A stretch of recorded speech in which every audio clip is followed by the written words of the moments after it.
হনুমানকে দেখে বাবার কুশ এক ভাই আরেক ভাইকে কহিতে লাগলেন, মা প্রতিনিয়ত হনুমান আর জাম্বুবানের কথা মনে করে কান্নাকাটি করে। আজকে হনুমান আর জাম্বুবানকে কাছে গিয়েছি, আমরা ওই মায়ের কাছে নিয়ে যাব। মা হনুমান আর জাম্বুবানকে দেখলে আমার কাঁদবে না? তখন সেই চলেন সেখান থেকে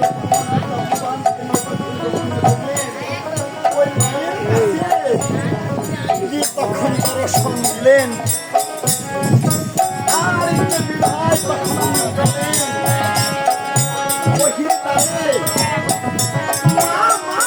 তখন বিবাহ তখন আমি মাকে ডাকিতে লাগলেন,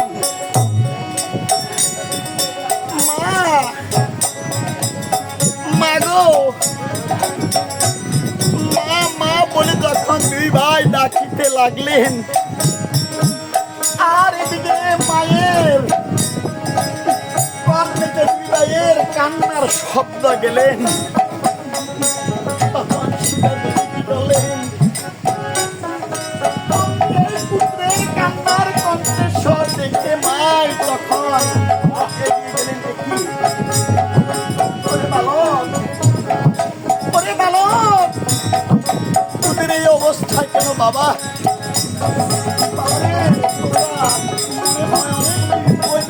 না খেয়ে আছিস বাবারে, আয় মায়ের কোলে বসে কিছু ক্ষীরা লবণী খেয়ে যা বাবা। ও গো মা,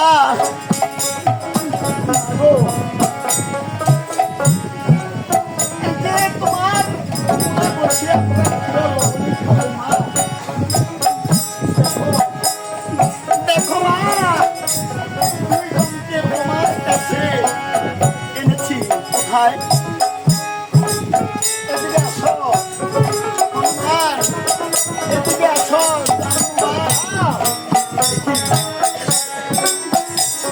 ওরে হনুমান আর জাম্বুবানকে দেখে মা, ওকে দেখে দে মা দুঃখিনী।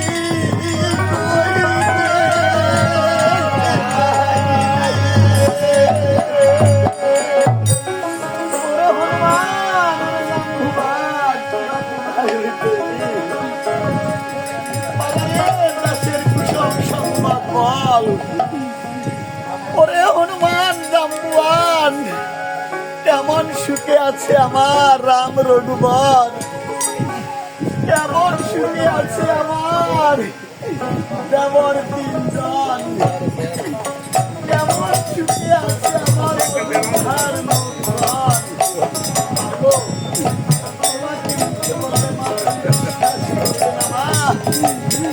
আমার সাথে চলো, আমার সাথে গেলে মা তুমি প্রত্যক্ষ নয়নে দেখবে তোমার স্বজন কেমন সুখে আছে। তখন সীতা দেবী আর করে হনুমান গণনা করিলেন। ও যুদ্ধের ময়দানে আপনি দেখলেন, যুদ্ধের ময়দানে গিয়ে তখন দেখলেন স্বামীর মৃতদেহ।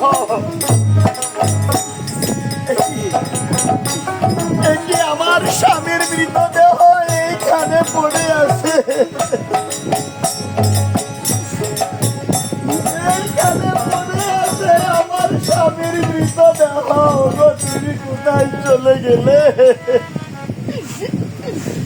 তুমি কোথায় চলে গেলে অভাগিনীকে রেখে? এই অভাগিনী কার কাছে যাবে?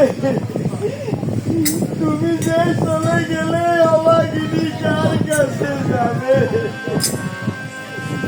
কে আদর করবে, কে সোহাগ করবে, কে মনের কথা খুলে বলবে? ওগো তুমি কেন অভাগিনীকে সঙ্গে নিয়ে গেলে না?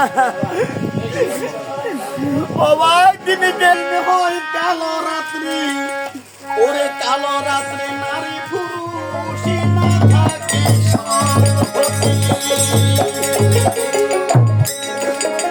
ওরে কালো রাত্রে যে নারীকে করে পরশ, ওরে আইন থাকতে স্বামী মোরে শাস্ত্রের বচন। কিরকম হয়নি আমার স্বামী গেল আমাকে ছেড়ে চলে গেল। চন্দ্র সূর্য সাক্ষী করে আমার মা বাবা তোমার হাতে তুলে দিল। ওরে অবাগিনী রে রাগিয়া গো তুমি কোথায় হইলে গেলে।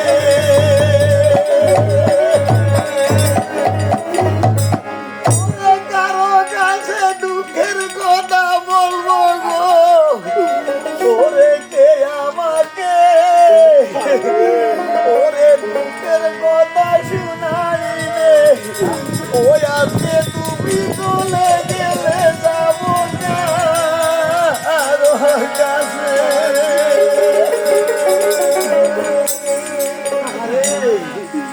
ওরে আমি ভালোবাসি না দেখি স্বামীর করোনা ধরিয়া।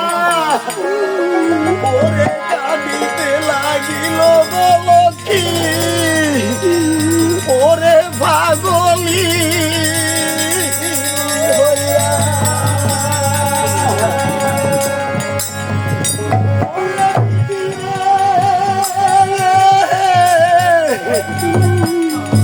ওরে এই ছিল কপালের বিধি আমার, ওই আমার এই ছিল কপালের। ওরে আমারে কেন তুমি দিলা?